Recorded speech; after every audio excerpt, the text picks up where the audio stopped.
Today, we delve into the sexual torture used by Hamas on October 7th, 2023, and the discovery of a new form of torture that the terrorists used targeting families that could only be the result of an unfathomable and systemic hate. Filmed on my final day in Israel in September 2025, just before the release of the last 20 living hostages, I spoke with Dr. Cochav Elkayem-Levy, who formed a commission to review the images and testimonies from that day in order to document these atrocities and to provide a voice to those who no longer have one. Throughout this episode, we include videos and visuals that are relevant to what Dr. Levy is talking about. Dr. Levy is known for her impactful work in gender equality and human rights, an expert in international law and feminist theories. Dr. Elkayem-Levy served as a Sophie Davis Fellow at Hebrew University's Leonard Davis Institute's program on gender, peace, and conflict resolution. Dr. Elkayem-Levy teaches at Reichman University and serves as a senior fellow at the Hartman Institute in Jerusalem. She received the 2024 Israel Prize in Solidarity, which is Israel's highest civilian honor, and was honored with the Medal of Distinction by the Perez Center for Peace and Innovation. So I'm Dr. Cochav Elkayem-Levy. I'm an expert in international law, human rights, feminist theories, and climate justice. I've been very much involved in the women's protest movement here in Israel, and a lot of advocacy around women's rights, children's rights. I teach in the areas of, as I said, international human rights. I teach of the importance of the international legal system, of human rights mechanisms, and how they support people in many countries around the world. You're talking about your work before the events of October 7th. We're focused on humanitarian rights, specifically women and children's rights. Exactly. Did that change somewhat or evolve with the Hamas terrorist attacks that occurred on October 7th? And if so, how? Yes, it became far more difficult. I've been teaching about international crimes and atrocity zones, and I've visited some places and talked with victims, but I've never thought that we'll see this so close at home. And it was a shocking experience for me. I've never imagined myself documenting war crimes that happened to my people, to, our neighbors, to people that are just in your country. I always thought of it like something that we're doing for people all around the world, but it hit close home. So when you were studying these things, so after October 7th, walk me through how you became involved in studying the atrocities that occurred and why. Yes. So as I said, I teach in the areas of international law, human rights, and on October 7th, I was shocked, like all the people here in Israel, of the attack that was transpiring. We started getting information about people being kidnapped into Gaza. We were completely shocked. I think one of the basic things that I want people to understand is the fear, this existential fear that I've never experienced before. It was just like shocking. We've been very critical of the government, but we've never imagined the security forces failing in this way. And then once I realized that we're seeing these crimes and people in the WhatsApp groups have shared information, and then the Telegram information that the terrorists started sharing themselves, live streaming, families taking hostage, murdering of people, I understood that we're seeing something completely different. And as days went by, as the days continued, me and other colleagues, we were texting each other, what's going on? Why international organizations that we usually work with are not responding. So we started reporting them and creating documents and communicating with international organizations to deliver information about what happened here, especially since hostages were taken. Okay, and at some point when you initially began this, did information come in to you indicating that there was a sexual abuse component in the attacks? And if so, what did you first learn, and then what did you do going forward? As I was preparing these legal briefs or short letters to the UN about what's happening here, I found myself going through telegrams groups of Hamas, going through international media, understanding that actually people outside of Israel know far more than us. And then I saw the video of Shani Look being taken, a young woman being taken almost naked with a very abnormal form in her body in a truck into Gaza, being spat on, her body abused in a way that was shocking for us to see. The video of Naama Levy, one of the a young woman that was taken with her trousers with blood and very violently by multiple terrorists into a car. We started seeing very disturbing images, as I said, and understanding that perhaps something much more difficult had happened. And then when we started investigating this and people understood here that we're collecting information about gender-based violence, we started getting more and more information. For instance, very early, we got a video of a woman that was burned. Most of their body is burned, and then the lower part of her body is naked. And she seemed abused. Her body is thrown in one of the roads next to a burned car. So, yes, gradually we got more information for first responders, morgue staff, victims, eyewitnesses that shared very disturbing information with us about the sexual violence, bodies being found tied and cuffed, naked in certain areas of the attack. המון פיצי ירי, גם ירי ממוקד באזור איבר מין לגברים, וראינו את זה הרבה. היה להם קטע עם איברי מין, גם לנשים וגם לגברים. אנשים שהגיעו אלינו אזרחיות, זה היה, אנחנו ראינו בעיקר או בתוך שדיים או ירי, רק בשדיים, פשוט ירי מקצה של שד לקצה השני, הם הגיעו אלינו בהכרה. אצל גברים איבר מין, ירי באיבר מין היה להם קטע עם זה או לחתוך. So it seems like you had a certain methodology when you were studying this. So you were looking at the terrorists' own social media posts. You were speaking with first responders who responded to the scenes and saw the victims. And you were also speaking to survivors.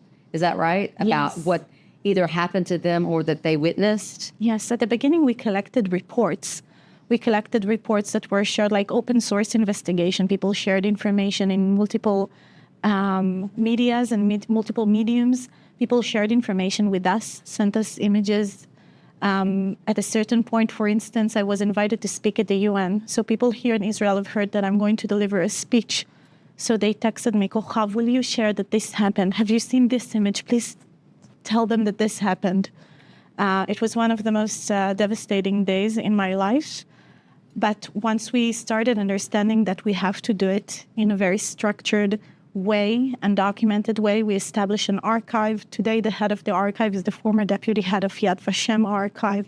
So we have very amazing experts in Israel and outside of Israel that are helping us document these war crimes in a way that preserves the information for generations to come, collect testimonies that are filmed, preserves the videos, preserves the images. And this is what we're doing and analyzing them, of course. And so when you say we, tell us about the Civil Commission. Yes. So once I realized we're seeing these fractured reports on what happened, together with other colleagues, we decided to establish a commission, a civil commission that will start documenting all of the crimes against women and children. This is where we started, all the gender-based crimes and all the crimes against children. So, as I said, people voluntarily shared information with us. Hamas, first of all, the quickest information we got was actually from Hamas' own documentation of the crimes. They celebrated the attack. They came in with cameras, with GoPro cameras, uploaded the videos and images to social media, to Twitter, to Facebook, to other Telegram groups. And then this is what we started to collect. We understood that we have to do everything in our power to preserve this because it will be denied, and it was denied so early. So this is what we did from the very beginning. Okay. So let me ask you, let's talk first. In generalities, what were the patterns of sexual abuse that you saw in women and men? I think you're going to get to that in generalities, and then we'll go specifically to what was occurring on the day at the Nova Festival and move on from there. But in general, what types of sexual abuse did you see appear throughout the attack? Yes. I think one of the most important things for me to say is that we were seeing sexual torture, bodies that were abused, mutilated, burned. Some of them were burned in a way that we could depict the sexual violence. As I said, like this woman, that her upper body was burned, but then the lower part, you could see that she wasn't wearing any underwear and didn't have her clothes. So, but in other cases, you see bodies completely burned. So a lot of the bodies were burned and cuffed, gagged. Men, for instance, were found also without in underwear and cuffed in different locations in ways that we gradually understood that this wasn't one incident or two incidents or three incidents. It happened in multiple locations and in ways that seemed horrifically similar. Women were shot in their genitalia. Some of them we know that were alive while they were shot in their genitalia.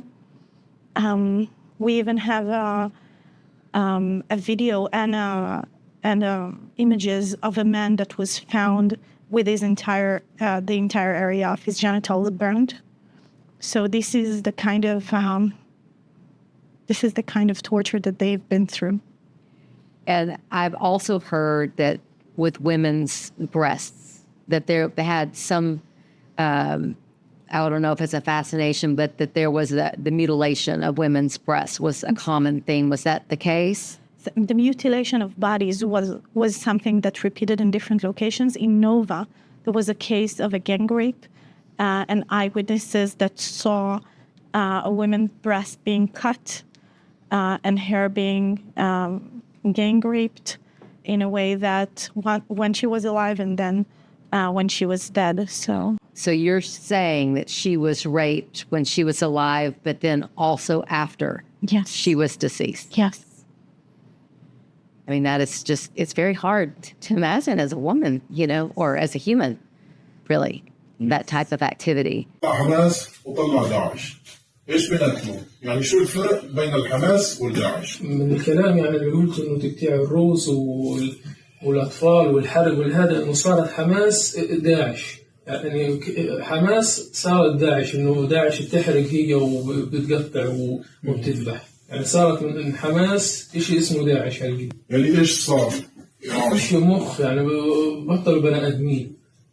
اللي صاروا ايش؟ صاروا حيوانات. يعني هذا العمل بنعملش كبني ادم، انه اقطع راس بني ادم او اسوي واحد جثه انه سبيه وميته واعمل فيها وازني فيها وهي جثه. يعني مش بني ادم بيعمل الشغلات اللي زي هيك. يعملوها. يعملوها يعني. Did you learn of the sexual abuse at other locations, the sexual torture? Yes, the truth. In the kibbutzim as well, first responders that came in to take the bodies have found women and men, as I said, the same, tied and cuffed, and their body was abused. Objects were inserted in their genitals. When we picked up the mattress, we found her body. This woman, we could not identify her from her face. She was naked totally. And she had nails around her female organs. Not only nails, but different plastic, metal things.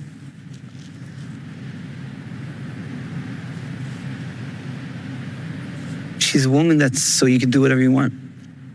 One of the things that I have to share is that for us, the most difficult and a challenging part of our work is being exposed to those materials since October 7th, being exposed to it on a daily basis, needing to describe this. I feel like now I try not to overthink it, but the difficult part is that we have, as days goes by, we have more and more identification of the victims. So that's becoming much harder. So this is continuing. Exactly. And when you say identifying the victims, do you mean that you know that sexual torture has happened to a specific body, but now you're learning the identity, so there is now an identity associated with that torture? Exactly. And we meet families, and sometimes we take testimonies from families, but they don't know, and we cannot share with them what we know. We were able, for instance, collaborating with other databases that have done such an amazing work here in Israel, collecting information, corroborating and cross-referencing our materials. We've been able to understand who the person is, and it's that's the challenging part of the work. I want to ask you, because I saw a speaker on this issue, but I know that you have the actual facts, so I want to make sure that we're presenting facts. There was a first responder who discovered a group of young women tied to trees in the area of the Nova Festival with rods and sticks and things like that shoved in their vaginas. העצים האלה, כל עץ ועץ פה ראיתי בחורות קשורות, עם הידיים כפות. רצח אותם, אנס אותם, תעלל בהם, פה בעצים האלה. הרגליים שלהם היו פתוחות. מי שרואה זה יודע שהתעללו בבנות. מישהו הפשיד אותם, מישהו אנס אותם. והחדירו לעברים הפנימיים שלהם כל מיני דברים, כמו קרשים, כמו ברזלים. מעל 30 בנות נרצחו ונאנסו פה.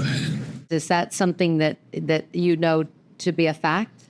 So we know that this is his eye testimony. This is what he saw. He also gave testimony to us, and I feel like we need to trust the victims. We need to trust the first responders, and a lot of the dynamics after October 7th was actually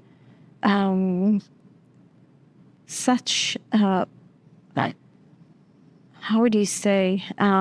People have been targeted for being brave enough to speak of what they saw, and many, once they saw that the kind of response people get, started fearing to speak as well. So sometimes we have people telling us, please make sure what I say here remains here and no one knows, or people asking us to conceal what they said and then to make sure it is told only in ways that the public doesn't know, or they can't be targeted for what they saw. And that's really appalling that you have victims who have endured so much. And the first responders, I mean, the trauma that they endured upon seeing these things, that someone would target them for something that was completely out of their control. They're the victims. It's just appalling. And I'm sure you saw this after 9/11. Now what we're seeing is that first responders are committing suicides.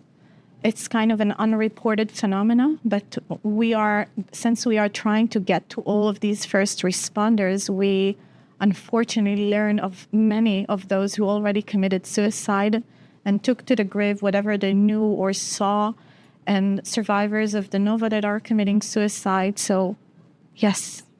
So the atrocities just continue to happen even after the actual event. Let me ask you about the sexual abuse component and what you've learned about activities that may have occurred during captivity of the hostages. Yeah. Thank you so much for asking this. I think much less is known about what has happened to the hostages. First of all, they become very known figures in Israel and around the world, so they fear sharing what happened to them. Some of them who do share, as I said, become targets, especially, for instance, I want to mention Amit Sosna, who was so brave to share of the sexual violence that she has experienced, and she got attacked in so many places, but also has been so brave to share of what happened to her. Of what we know, the sexual abuse in captivity was ongoing and extremely brutal. Extremely brutal. Are there examples that you can share without identifying clearly the victims and having them endure even more trauma? So one of the most difficult cases for me even to share is that family members were forced to commit sexual abuse against each other. Unfortunately, those were also children. I mean, who does that? I can't even get my head around what you're saying. It's awful. And we only know fractions of it. I think we know a fraction of what really happened there. Young women that were sexually abused, assaulted, tortured, men that were tortured, sexually tortured in captivity. As I think more and more information will only emerge as time passes, and some of them have passed away, so I'm not sure how the information will be revealed. We just know it was systematic and done very, very early after they were taken in captivity. So I want to say that from those who returned from captivity very early, the kind of information that we have is horrific. So I can't even imagine what has happened to those who are still there and still happening. And let us just remember just for a second that we're in September of 2025, and there are still 48 hostages in captivity in Gaza today. Yes. In this process of studying and documenting the sexual torture of women, men, and children, did you also observe patterns of another type of activity that seemed to be intentional? Yes. So one of the most difficult things that we have exposed was actually during the documentation of the sexual violence. While we were collecting every piece of information or every piece of, video and image that has women and children, we started seeing the abuse of families.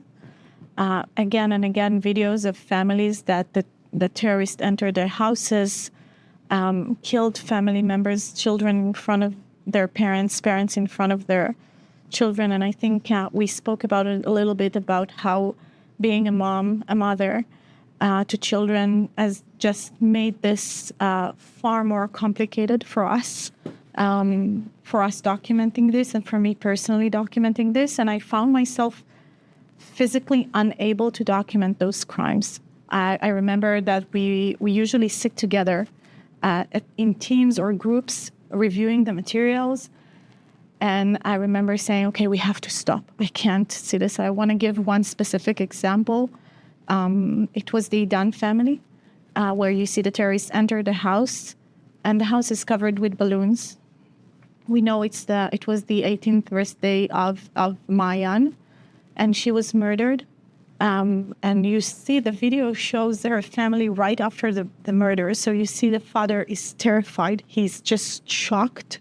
The siblings are crying and screaming, and the mother is telling them, this didn't happen. And we have quite a few minutes of this. And the children, I presume, were younger than 18. They were children. They were children. Witnessed much, much younger. Their older sister be killed. So you're saying that the terrorists themselves filmed this. Tell me about that before we go into more examples and your findings on this torture of families. For those that may not know, tell us about the methods that the terrorists used when they came into the homes, what equipment they brought to film these events that they were apparently proud of. They brought cameras with them, GoPro cameras. They came in enthusiastically. You can see them even celebrating, chanting religious chants, scaring the family. They then took the phones of victims to live stream these atrocities through Facebook to the other family members to see. In many, many cases that we have documented, we see how it wasn't just one terrorist that thought it will be extremely cruel to upload the murder of a person to his family on Facebook. And this was using the victim's Facebook account. Exactly. The victim's Facebook account. They did both. They used also the Telegram groups of Hamas and the Al Jazeera and other Telegrams groups that were operating. But I think the cruelest was when they used the social media of the victims themselves. So the first one to see the social media and to get notification, on the other side are family members that try to get every piece of information that they can about their loved ones, and them seeing a notification that something is being live streamed from their families, they open it and they either see the murdered body of their mother, of grandmother, of a son, of a family being taken hostage, of their terrified family members being held by terrorists. I can't even imagine what they've been through. I can say that they've been through hell. I often say that if there is hell, this is what it looks like. They are onto something, Lara. They are onto the fact that abusing your loved ones, abusing someone that you have family relationship with, is something that will tear you apart for generations to come. And I want to mention that because it's a trauma that lasts for generations. It's not only something that... it doesn't happen once. It doesn't happen once. And these videos have a life of their own. You know, many of the victims, especially, for instance, Shaniluk's family, they are devastated by the fact that she was documented in this way. Like, this is the last memory of her.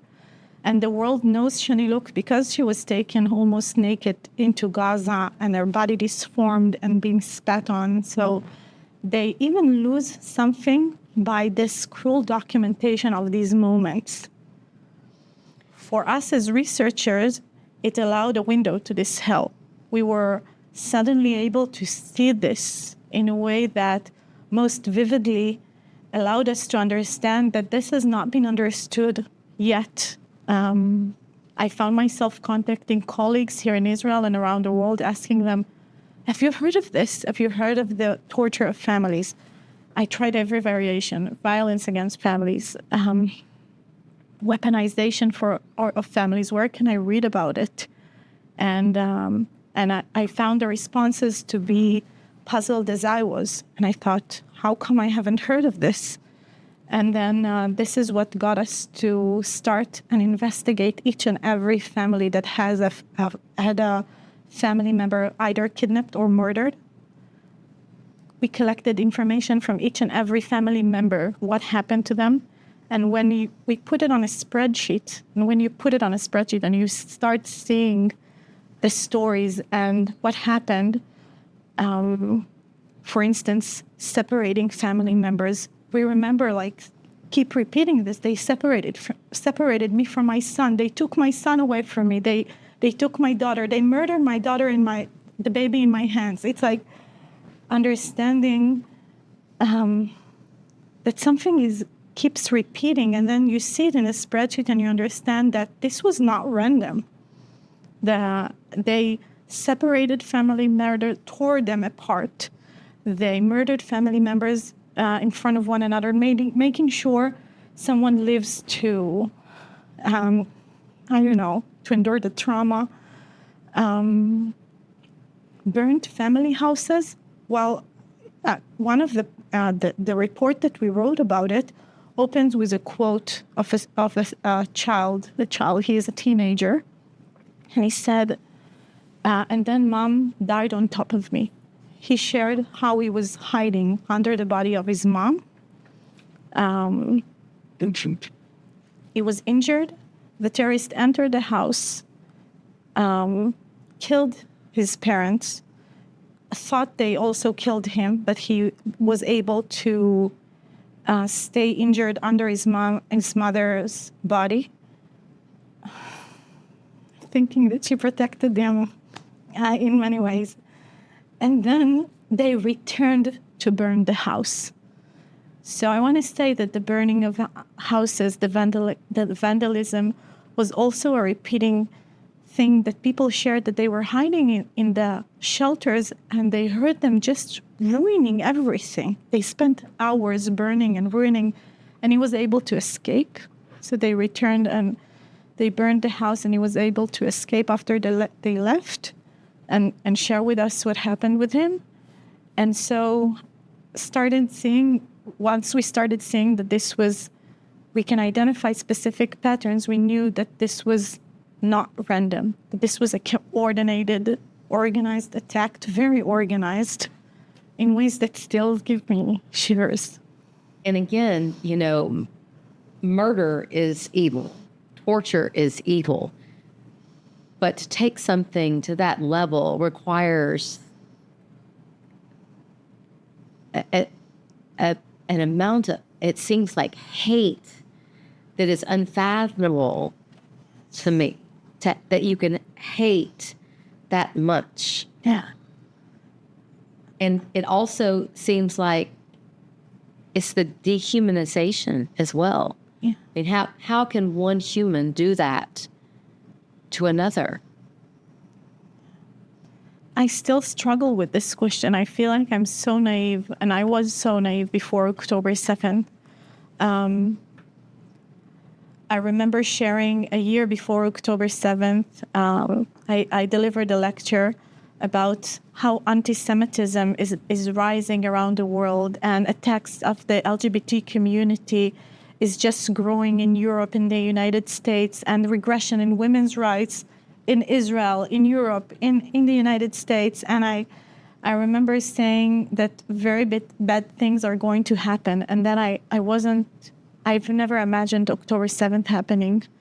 But I want to say that I still cannot understand this hatred, this, I don't know, even an animal deserves, not to be abused. So I can't understand the amount of hatred that causes people to create such suffering. And on the note of animals, we've been talking about women and children and men and families. Yes. But, while we're on the note of families, family pets were even targeted. Yes. Wow, I forgot to share this. Thank you so much for bringing it up. So many families have shared that the terrorists killed their pets and made sure they witnessed that as well.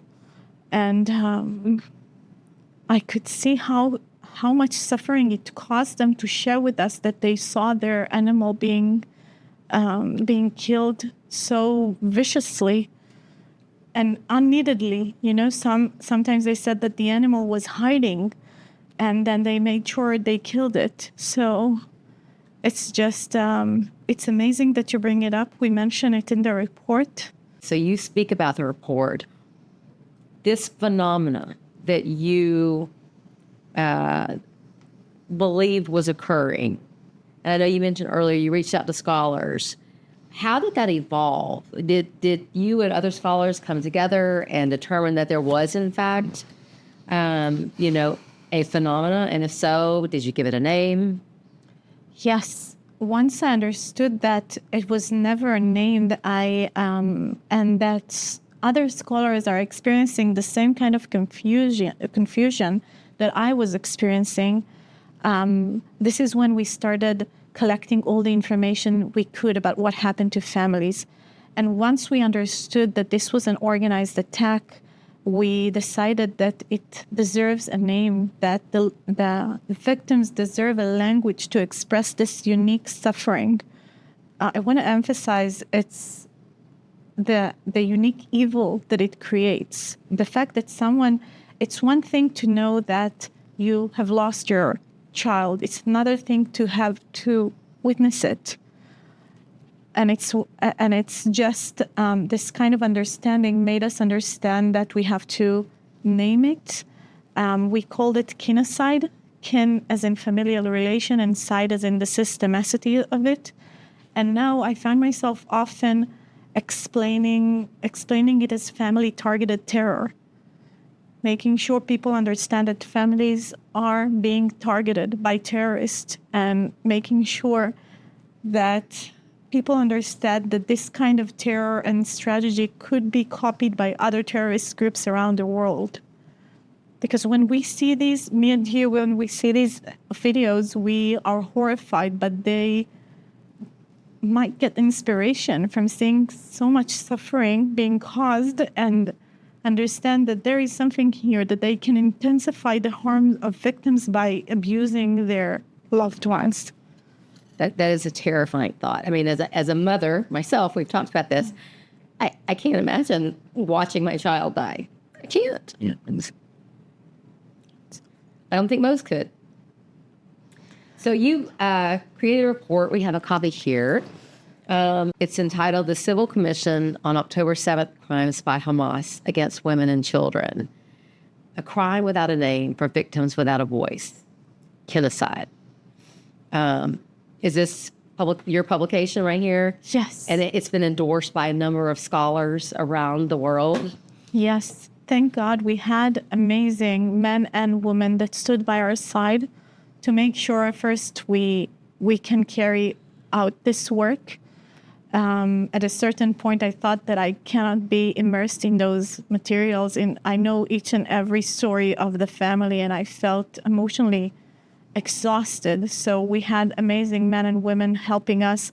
So I want to mention Professor Owen Kotler, the head of the Raoul Wallenberg Center for Human Rights in Canada. They joined our research and provided insights about the global context of this phenomena.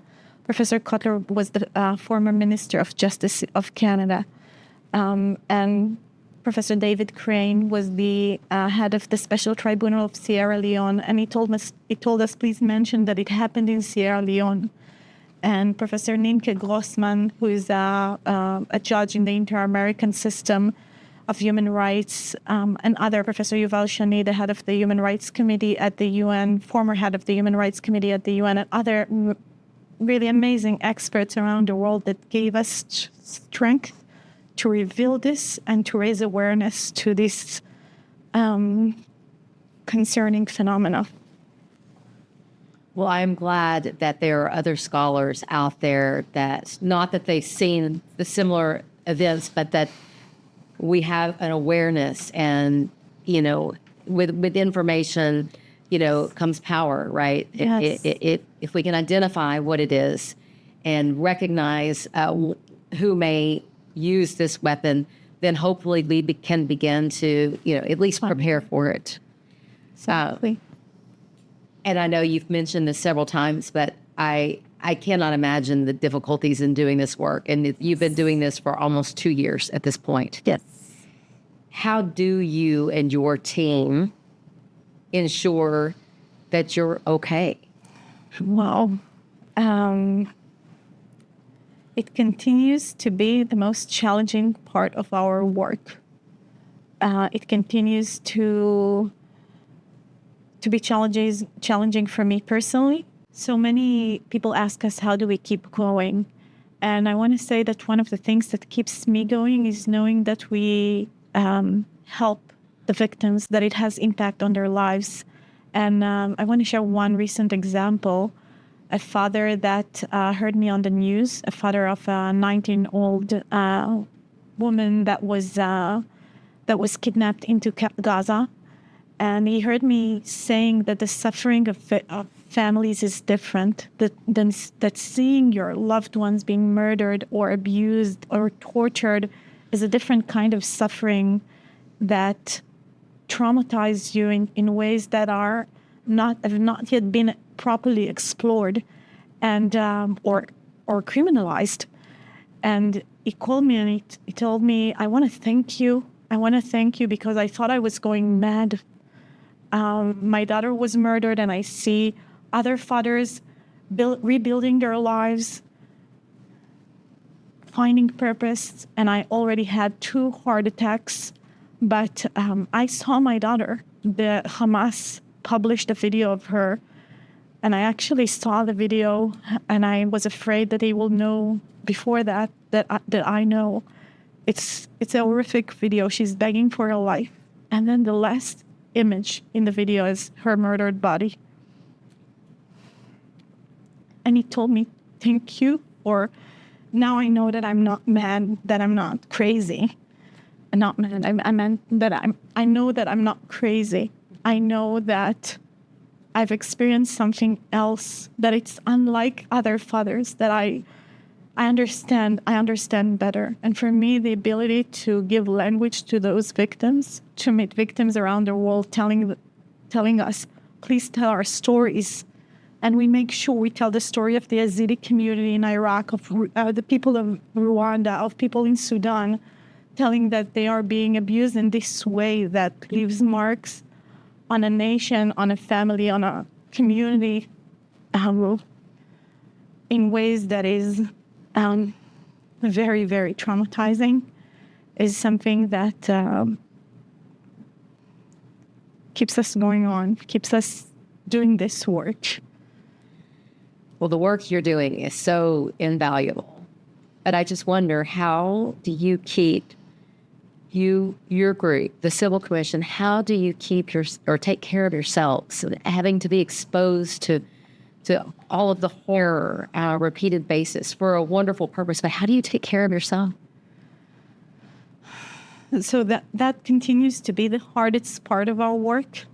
It continues to be the most difficult challenge. It's a challenge every day, every single day. One of us that couldn't sleep last night, one of us that had nightmares, that needs to take a break, that even needs to find something else to do because it's too much. It's too much, and it has an accumulating effect. It doesn't become easier. It doesn't become easier. As I said, we know now some of the victims' names. We know their stories. We can suddenly see their faces when they were not as a murdered body, but as a person, as a full person with life. And it has impact on each of us, on each of our, wow.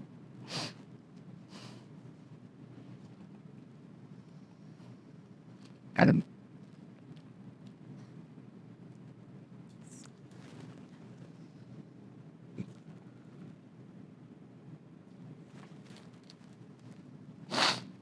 Wow, I'm sorry. No. Stop it. Anyway, I wanted to say that it has impact on each of our families, and but we feel it's important. We support each other. We have therapy. I'm sorry, let me catch my breath. Good. I wish I could say I could empathize. I can't imagine having been that in depth into so many cases, and continuing that effort for the good of society you're making a huge, unimaginable sacrifice. And it is amazing. And I hate to simplify it. I talk about one of the lessons that I got from my dad many years ago. He's deceased now, but he always led by example. You do the right thing for the right reasons, the right way, and the right thing is usually not the easy thing. And this is certainly not the easy thing, but it's the right thing. I feel like we owe it to the victims to continue this work, especially those who have no voice. They are voiceless, and sometimes I meet them in my dreams, and I feel like we need to do this for them. That's the only thing that I feel like is worth doing this work, because the truth needs to be known and it needs to be kept, especially around the sexual atrocities, around crimes that were never defined or never understood as such, around this cruelty.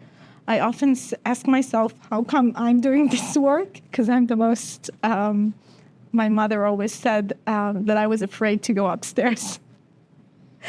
Well, They're in you our are house. a very brave woman. Yeah, thank you. But we're doing this for them. We're doing this for them. We all thank you. Tada. Thank you so much, Lara. Hey, hey, hey, hey, hey,